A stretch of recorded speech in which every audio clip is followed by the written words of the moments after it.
Obrigado por ter vindo, é sempre um prazer tê-la aqui na Assembleia da República para conversarmos um pouco, não só sobre o pós, mas também sobre o pré dos grandes acontecimentos europeus, e esta cimeira foi sem dúvida importante.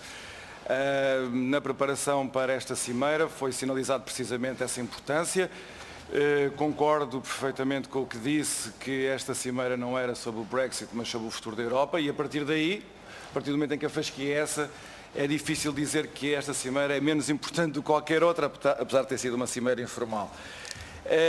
Fazendo um balanço genérico da cimeira, há aspectos sem dúvida positivos, já os mencionou, a extensão ou alargamento do programa do chamado Plano Juncker, o reforço da segurança interna e externa, o reforço do programa de garantia jovem, e também alguma ambição que tem faltado na política de vizinhança, embora aí na política de vizinhança a Europa também não pode cair na ilusão de que estas coisas, problemas tão graves, se tratam com programas de investimento que, dispersos por populações tão imensas, acabam sempre por ser irrisórios para as perspectivas de vida das pessoas. Mas enfim, é um sinal importante e é um primeiro passo importante, e esses aspectos são todos positivos, sem dúvida. Mas não deixamos de registar também um pouco, atendendo àquilo que disse e correspondendo àquilo que disse, que há também muita coisa decepcionante nesta cimeira. Ficou planeado um roteiro para daqui por 6 meses logo se tomarem decisões, em matérias onde não faltam ideias, onde não faltam propostas concretas, e portanto nós assistimos uma vez mais a Europa a adiar precisamente o seu futuro. Mas há outra coisa que eu não posso deixar de registar quando se olha agora em retrospectiva para todo este processo de preparação da cimeira. E esse aspecto é um facto que, de resto, a imprensa europeia também já sinalizou, que é a irrelevância política do Primeiro-Ministro de Portugal. O Conselho Europeu, o Presidente do Conselho Europeu, Donald Tusk, de tal maneira quis formar a agenda da cimeira com base nas preocupações dos Estados-membros, que teve a preocupação de se reunir pessoalmente com muitos dos Estados-membros, que não os maiores, que têm muito mais facilmente acesso a estas sedes de decisão. E eu queria só relatar aqui à Comissão qual foi a agenda do Presidente do Conselho Europeu, Donald Tusk, na preparação para o Conselho. Ele reuniu-se pessoalmente para auscultar as prioridades de cada um dos países em conversas importantíssimas. Ele reuniu-se com os chefes de Estado ou do Governo, agora pouco importa, da Irlanda, do Reino Unido, da Letónia, da Estónia, da Suécia, de Malta, de Espanha, que tem um governo provisório há não sei quanto tempo e continuará a ter, da Polónia, da Hungria, da Dinamarca e da República Checa.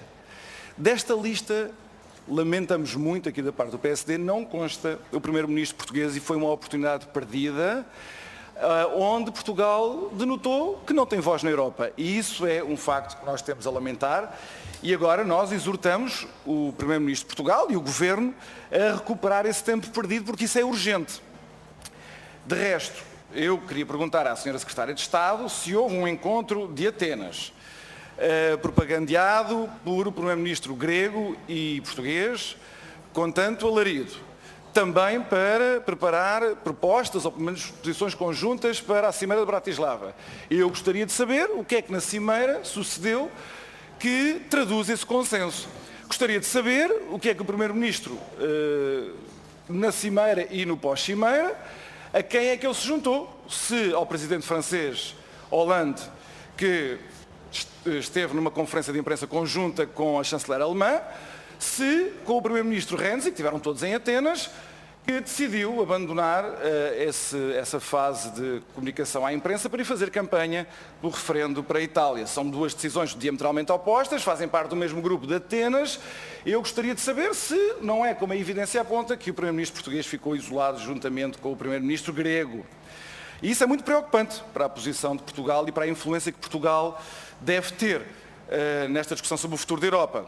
É verdade, como eu já disse, que as questões da segurança interna, das migrações e do terrorismo são tudo questões importantíssimas para o futuro da Europa, mas nós não podemos deixar que esta discussão desvie a atenção daquilo que para Portugal é absolutamente estratégico para benefício do país, das famílias e das empresas portuguesas, mas também da Europa como um todo. A reforma da arquitetura da zona euro. vemos essa discussão a estar a ser sucessivamente adiada e Portugal sem credibilidade, sem força na Europa para a recolocar no centro da agenda e extrair não mais do que palavras vagas e intenções para adiar tudo para o futuro. O aprofundamento do mercado interno. Não sei do que é que estamos à espera, porque no caso do mercado de energia, no caso do mercado digital, no caso do mercado dos capitais financeiros, não faltam ideias e propostas concretas.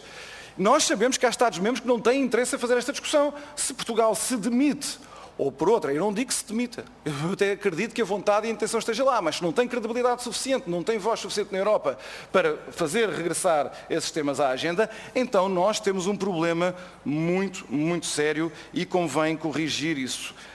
Eu pergunto, desde logo, quais são os contributos que Portugal vai avançar para formar este roteiro que estará concluído ou decidido, ou uma vez mais discutido, em Roma, a quando do 60º aniversário do Tratado de Roma. Eu não posso, no entanto, deixar de aproveitar a sua presença aqui para levantar um outro tema. Ontem soubemos que o Ministro das Finanças enviou uma carta aos eurodeputados portugueses, chamar a atenção para a questão agora, a nova discussão terá a oportunidade de me corrigir, das sanções. Eu recordo que esta discussão sobre as sanções e a possível suspensão de fundos comunitários já não tem nada a ver com o problema de 2015, 2013-2015, esse problema ficou fechado em julho, agora é um problema sobre 2016, sobre 2017, mas eu acho bem que o Ministro das Finanças tenha tido a iniciativa de chamar a atenção dos eurodeputados portugueses para esta discussão. E, felizmente, quando houve o debate com o Presidente Juncker no Parlamento há uns dias, foi uma eurodeputada do Partido Socialista, Maria João Rodrigues, que decidiu que este tema não era suficientemente importante para preencher a intervenção dela. Todos os outros eurodeputados de todos os outros partidos acharam que sim, o Ministro das Finanças concorda connosco, não concorda com Maria João Rodrigues, fica-lhe muito bem. Mas a pergunta que eu queria fazer tem a ver com a questão do modo como as coisas ficaram mais ou menos acordadas, pensávamos nós, em julho passado, depois de encerrado o ciclo das sanções em torno de 2013-2015. Na altura, o governo português dirigiu uma carta à Comissão Europeia, onde fazia, uma vez mais, um conjunto de explicações, de fundamentos para não se justificar as sanções e uma série de compromissos para 2016, as cativações, por exemplo, mas também para o Orçamento de 2017. E nessa carta, o governo português compromete-se, está lá, preto no branco, toda a gente pode consultar a carta, que haveria um ajustamento estrutural preparado para o Orçamento de 2017 de 0,6 pontos percentuais do PIB. Isto é, mais austeridade para corresponder às exigências da Comissão.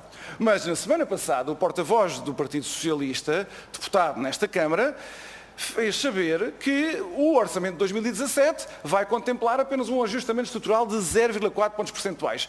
Para nós isso foi uma novidade, porque o compromisso do Governo estava plasmado na carta.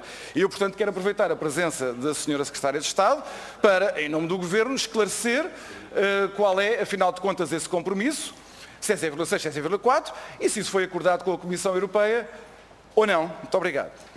Muito obrigada, Sr. Deputado. Tem a palavra o Sr. Deputado.